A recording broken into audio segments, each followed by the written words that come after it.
Este amor de Deus por aquele povo era um amor declarado e imutável. Por quê? Porque em todas as circunstâncias na história de Israel, Deus vai reafirmando essa aliança, esse amor, e vai mostrando o quanto Ele queria. Mas se nós pegarmos a própria história de Jacó, nós vamos ter exemplos de quantas vezes Jacó desceu ao fundo do poço e Deus o trouxe de volta. Deus o amou, ele foi lá e comprou a primogenitura do irmão, fez algo totalmente errado, mas Deus o amava. O irmão esqueceu, ele foi lá, juntou com a mãe e enganou Jacó, foi expulso de casa, sofreu por causa disso.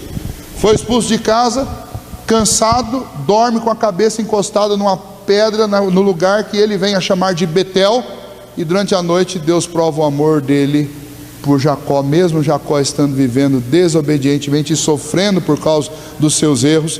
Deus mostra a Jacó uma escada, um caminho aberto entre o lugar onde ele estava e a casa de Deus. E esse caminho aberto sempre esteve em Israel, sempre foi através de Israel. Jacó vai morar na casa de Labão. Nós vimos aqui no final de semana, no domingo, a mensagem. Viveu aquela circunstância enroladíssima lá, trabalha 7 anos por uma, depois fica com a outra, e mais 7 pelas duas, e vai. Só que no meio disso o que acontece? Labão vai fazendo uma série de negociatas com ele, e Labão sempre dança. Olha, todas as ovelhas que nascerem no meu rebanho malhadas vão ser suas. Só nascia malhada. Agora vai ser sua todas as que nascerem brancas, alvas, mais que a neve. Só nascia branca. Quer dizer, Deus estava... Na própria história de Jacó existem provas constantes do amor de Deus por Jacó. Isso não significa que Jacó não passava e não sofria duras penas por causa dos erros que ele cometia. Ele sofreu dentro da sua própria casa. Nós vimos aqui no final de semana quanto sofrimento que ele vivenciou dentro da sua própria família por causa da desobediência, das trapaças, de uma série de coisas. Mas isso nunca anulou o amor de Deus por ele. E depois isso continuou a existir em Israel. Deus deu a terra prometida a Israel. Israel foi lá e arrancou o povo que estava lá. Deus concedeu vitórias fantásticas a Israel contra exércitos gigantescos, Israel com um grupo pequeno. O povo, no período, voltando ainda um pouco, o povo viveu escravo lá no Egito, e quando eles saem de lá, Deus os sustenta, mesmo um povo sendo murmurador, desobediente. Deus os disciplina, deixando eles 40 anos no deserto, mas Deus nunca deixa de dar sombra durante o dia, e nunca deixa de dar calor durante a noite, e nunca deixa de dar alimento todos os dias. Então, ao mesmo tempo que Deus disciplina, a marca do amor de Deus nunca se afasta daquele povo. Então, quando Malaquias, para nós isso não é tão evidente, mas para eles lá, quando Malaquias citou Esaú e Jacó, nessa profecia, nessa sentença de Deus, olha, eu disse que eu amei a Jacó e me aborreci de Esaú, automaticamente na mente do povo já vinha essa história inteira. Não, espera aí, nós estamos duvidando do amor de Deus. O amor de Deus foi demonstrado declaradamente a Jacó, e aí vai essa história toda. O mesmo também acontece conosco, nós devemos pensar sobre isso. Deus nos amou por causa das virtudes que viu em nós, ou Ele simplesmente nos amou porque Ele quis amar? Ele nos amou porque Ele quis amar. Deus escolheu Israel porque era melhor do que as outras nações? Lá em Deuteronômio diz que era um povo pequeno, insignificante, feio. Deus nos elegeu porque previu que nós iríamos crer? De maneira alguma. Nós cremos porque Ele nos deu fé para crer. Efésios capítulo 2. Deus nos escolheu porque viu em nós santidade? De jeito nenhum. Ele nos escolheu para que nós nos tornássemos santos através da obra dele. Não foi santidade que fez Deus me escolher, mas é o fato de Deus me escolher que me faz experimentar um pouquinho de santidade. Então, o amor de Deus é declarado por mim, não por alguma coisa que está em mim, não por alguma coisa que eu venha a fazer, não pelo meu futuro, nem pelo meu passado. O amor de Deus é declarado pela minha vida por um ato deliberado e imutável de Deus. Não tem nada a ver comigo. Tem sim, eu sou alvo desse amor. Esse amor me faz um bem absolutamente tremendo. Mas um segundo ensino aqui do texto, caminhando aqui para o nosso fim, o amor eletivo de Deus é um amor que foi, é e será muito questionado. Foi questionado em Israel, foi questionado lá na casa de Isaac, porque a atitude de Rebeca demonstra o quê? Uma rebelião contra algo que Deus mesmo já tinha dito para ela. Deus diz para ela: o mais velho servirá ao mais moço. Isaac ouviu isso, Isaac sabia disso também. Então já havia um conflito. O texto diz que Isaac gostava do filho mais velho por causa da comida que ele fazia, das caças que ele trazia. O filho mais novo, Jacó, vivia na barra da saia da mãe. Então já era uma casa dividida. Então já havia um questionamento dentro daquela própria família a respeito dos rumos que Deus estava dando para aquela história, que Deus tinha traçado. E assim essa é uma das doutrinas mais questionadas em toda a Escritura. Só que o que as pessoas não percebem é que quando elas estão questionando o ato eletivo de Deus, na realidade você não está questionando o ato eletivo de Deus, você está questionando amor e justiça em Deus. É isso que você está questionando. E é o que aquele povo lá em Israel estava fazendo. A raiz de todos os pecados de Israel era a sua falta de consciência, de crença, de convicção do amor de Deus. Malaquias ele destaca com esse ponto aqui duas atitudes. A primeira atitude era uma atitude de insensibilidade. Olha, eles olhavam para tudo aquilo que Deus fez em séculos de história e não enxergavam. E essa atitude continua sendo vivenciada por nós hoje. Se nós olharmos um pouquinho para trás da nossa história, nós vamos ver Deus fazendo conosco o mesmo que Ele fez com Jacó. E você está aqui, você crê em Cristo Jesus, eu tenho certeza absoluta que a sua história é marcada por momentos em que você não se daria nada, e ainda assim você sabe que Deus te deu tudo. Por momentos que você diria assim: olha, se eu fosse Deus naquele dia, eu teria me esmagado, teria pisado em cima de mim e transformado num tapete. Mas Deus não fez isso. Tem um sermão do reverendo Hernandes que eu gosto muito de ler e ouvir de vez em quando. Ele fala assim, fala sobre os tribunais da nossa vida. Aí ele fala que o pior de todos os tribunais é o tribunal do coração do homem, que é o mais terrível de todos. Existem pessoas hoje que elas se autocondenaram no tribunal do seu coração de uma forma tão terrível que elas não se perdoam, que elas não se dão oportunidade, que elas não conseguem nem se olhar no espelho. Então o tribunal do coração do homem é um lugar terrível. Nós todos que fomos amados por Deus, se nós olharmos para trás um pouquinho, nós vamos ver que Deus já deu demonstrações de sobra do amor dele por nós. Então a atitude de Israel e a atitude nossa em muitas ocasiões é uma atitude de insensibilidade. Porque se eu fosse sensível, eu perceberia o quanto Deus tem me amado e o quanto Ele tem feito para a minha vida. Uma segunda atitude deles foi a atitude em relação a Deus, uma atitude de ingratidão. Por quê? Você chegar para um Deus e falar assim: será que o Senhor me ama mesmo? É não só insensibilidade, mas é também ingratidão. Porque quando você faz essa pergunta, é como se você estivesse rasgando tudo aquilo que a pessoa fez por você. É como um filho. Um filho chegar para a gente depois de estar adulto e falar assim: pai, olha, eu acho que você não me criou direito, você não me ama, você não gosta de mim, acho que você sempre fez diferença entre eu e minha irmã, e coisas desse tipo. Como que isso soa para você que é pai? Eu sou pai, eu já fico até imaginando. Eu falo, a primeira coisa que vai vir na minha cabeça é: camaradinho ingrato, né?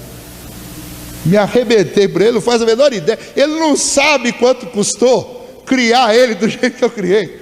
Ele vem dizer que eu não amo. Que é isso? Então se nós que somos homens temos essa sensação, imagine Deus. Se nós que não sabemos quantos fios de cabelo tem na cabeça dos nossos filhos, nós sentimos isso quando eles reclamam da vida, imagine. Uma vez eu estava na mesa, não faz muito tempo, aí o Caleb sentou e tinha lá, acho que 2 misturas, tinha um monte de coisa lá. Ele olhou: o que tem para comer hoje? Eu falei: Isso aí, está tudo na mesa. Mas não tem mais nada além disso. Olha, eu peguei o prato dele, esse dia eu não resisti, eu peguei o prato dele e tirei. Espera aqui. Tirei o prato dele. O que você está fazendo? Eu falei, você não vai comer. O que você quer não está aqui, então não adianta. Não, mas você vai deixar o Senhor? Vou porque é muita ingratidão. Primeiro porque Deus que deu. Segundo que foi eu que fiz a comida. E aí é o seguinte, eu estou duplamente magoado, porque eu também trabalhei para trazer essa comida aqui para casa. Então é o seguinte, você mexeu com as duas pessoas que você não podia mexer nunca. Você mexeu com Deus e mexeu com o seu pai terreno. O pai celestial e o pai terreno. Você está enrolado, cara. Aí ficou lá com a cara feia. E para piorar a situação dele, ele tinha feito uma devocional na UCP e eu tinha ajudado ele a fazer, e o versículo era de 1 Coríntios. Portanto, quer comais, quer bebais ou façais qualquer outra coisa, fazer tudo para a glória de Deus. Eu falei, rapazinho, você estava falando esses dias lá na UCP, fazer tudo para a glória de Deus. Você acha que Deus foi glorificado com o que aqui agorinha? Aí passei aquele sermão dele e continuei comendo, né? A SBL dava aquelas olhadas assim, tipo, dá o prato para o menino comer. Eu falei assim, a minha vontade é deixar você comer, sem comer. Aí quando eu terminei de comer, eu falei, agora que eu acabei, você vai comer, porque eu não queria comer perto de você, que eu já fiquei irritado. Aí ele foi, começou, e eu saí da mesa, aí eu passei pelo corredor, ele, pai, essa comida tá boa, olha, acho que você nunca tinha feito um frango desse jeito. Eu falei, bicho danado, né? Mas é assim, a sensação que me deu no meu coração foi, que ingrato, que insensível. Eu estava aqui preparando a comida para ele e tal, e o cara disse, cadê, só tem isso para comer? Que só isso para comer? Aí depois eu contei essa história, eu falei, eu já sei, você nunca sentou na mesa só com arroz, eu já sentei só com arroz, e parece que era o melhor arroz do mundo, porque era o que tinha, e o que tem quando você está com fome é o que é mais gostoso. Quando a gente está com fome, se você tiver só arroz para comer, o arroz vai ser maravilhoso, vai ser um banquete. Agora, quando você não está com fome, você pode colocar um banquete, que você vai comer e vai falar, essa comida está ruim, né? O povo de Israel fazia isso com o amor de Deus, e nós fazemos também. Deus dá demonstrações diárias, constantes do amor dele por nós, e nós temos a cara de pau de às vezes orar, dizer, ô Senhor, que vida difícil, Senhor, o Senhor sabe o que eu estou passando. E Deus olha assim, mas não é possível. Eu acho que ele não está falando da mesma história que eu estou falando, porque na história que eu estou falando, eu estou dando tudo para ele. O amor eletivo de Deus, ele não só é declarado, mas ele também é muito questionado, porque nós somos tão maus que nós conseguimos ser insensíveis e ingratos com tudo que Deus fez com a gente. E aquele povo lá, eu tenho mania de falar igreja, mas ainda não era igreja, aquele povo judeu, que era o povo de Deus, eles tinham tudo de Deus, e eles viviam insensíveis, frios, como se aquilo não fosse nada. Edom, e aí é o que está sendo evocado com esse texto aí, até o versículo 5, Edom construía um prédio, Deus mandava um terremoto, caía.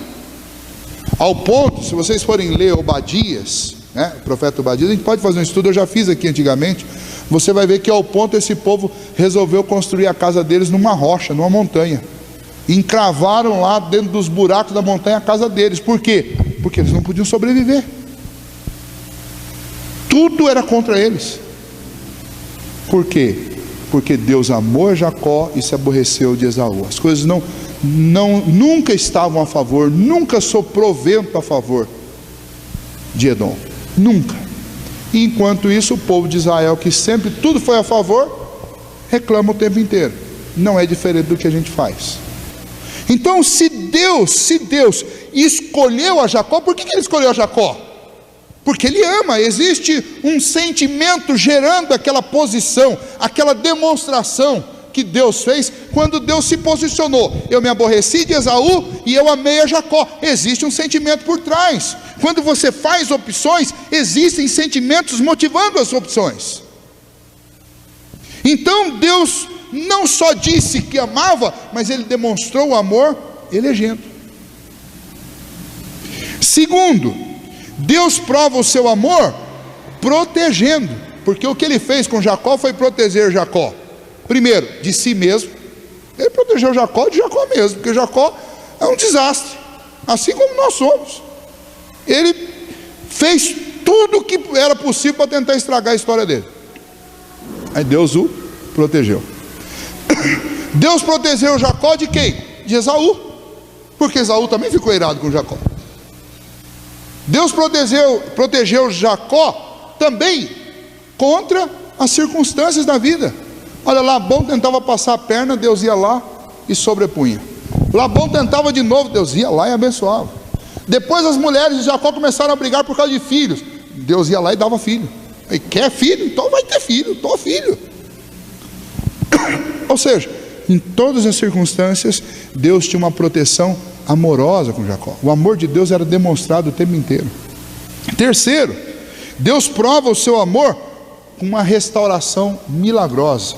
Jacó, que começa a vida com o nome de enganador, aí amadurece sendo enganador, não só tendo o nome de enganador, mas sendo enganador, termina a vida como?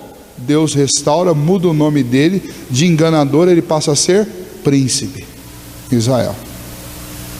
Então Deus pegou alguém lá no fundo do poço e falou: eu te amo, e a prova do meu amor por você é que eu vou restaurar você, eu vou fazer de você uma nação poderosa, grande, numerosa. O que é isso? Prova do amor, é amor demonstrado. O amor de Deus por nós, ele é declarado, questionado muitas vezes, não deveria ser, e demonstrado. Deus demonstra o seu amor. A pergunta fatal, a pergunta óbvia para encerrar é: e nós, como nós amamos Deus? Amamos declaradamente? Demonstramos isso? Ou nós estamos ainda vivendo no questionamento? Será que Deus me ama? Porque se eu tiver dúvida do amor de Deus por mim, então não dá nem para falar do meu amor por Ele, né? Se com tudo que Ele faz eu estou duvidando, imagine o que eu faço. Então, aquele povo de Israel estava vivendo apatia, insensibilidade, frieza, e por causa disso Deus falou para eles assim: olha, vocês têm um grande problema, vocês estão duvidando do meu amor. E quando alguém duvida do meu amor, essa é a pior atitude que alguém pode ter, principalmente alguém que está vivendo perto de mim. Esta mensagem continua sendo a mesma mensagem para nós hoje. Não há nada mais terrível para a vida de um homem do que duvidar do amor de Deus por ele. Porque se Deus não me ama, não há nada que eu possa fazer pelo meu futuro. Então o texto aqui nos chama para isso. Olha, trazendo para o nosso contexto, você está aqui porque Deus já interferiu na sua vida várias vezes. Por isso que você está aqui, por isso que nós estamos aqui. Porque Deus interferiu a primeira vez colocando fé no nosso coração e nos fazendo crer nele. Interferiu de novo nos fazendo seguir a Cristo Jesus. Interferiu de novo nos levantando das vezes que nós caímos. Interfere constantemente suprindo as nossas necessidades. Então a nossa vida toda, a história que nós temos hoje é totalmente resultado das interferências amorosas de Deus na nossa história. Como eu posso ser insensível com esse amor? Como eu posso duvidar? Como eu posso questionar? Como eu posso andar longe de Deus? Como eu posso chegar na igreja e cantar pensando em outras coisas? É inaceitável isso. E se nós tentássemos nos colocar por alguns segundos no lugar de Deus e nos analisássemos da ótica de Deus, nós ficaríamos revoltados com o que a gente faz com Deus. Então, gostaria de deixar essa mensagem com você hoje. Malaquias sempre vai ser assim, sempre vai mostrar um erro nosso, uma falha nossa, e sempre vai nos chamar para uma proposta de vida diferente. Eu preciso ter emoção diante de Deus, eu preciso ter entusiasmo, eu preciso ser agradecido, eu não posso jamais ter dúvida do amor de Deus, eu preciso ter convicção. Se está faltando convicção, eu preciso dobrar meu joelho, eu preciso ler as Escrituras, e eu preciso pedir que o Senhor encha meu coração de certeza, porque não dá para viver na dúvida. Então, leve isso para casa hoje, isso é para todos nós devemos avaliar como é que está o nosso termômetro aí, da nossa espiritualidade, da nossa fé, principalmente da nossa crença, da nossa convicção do amor de Deus pelas nossas vidas. Vamos orar.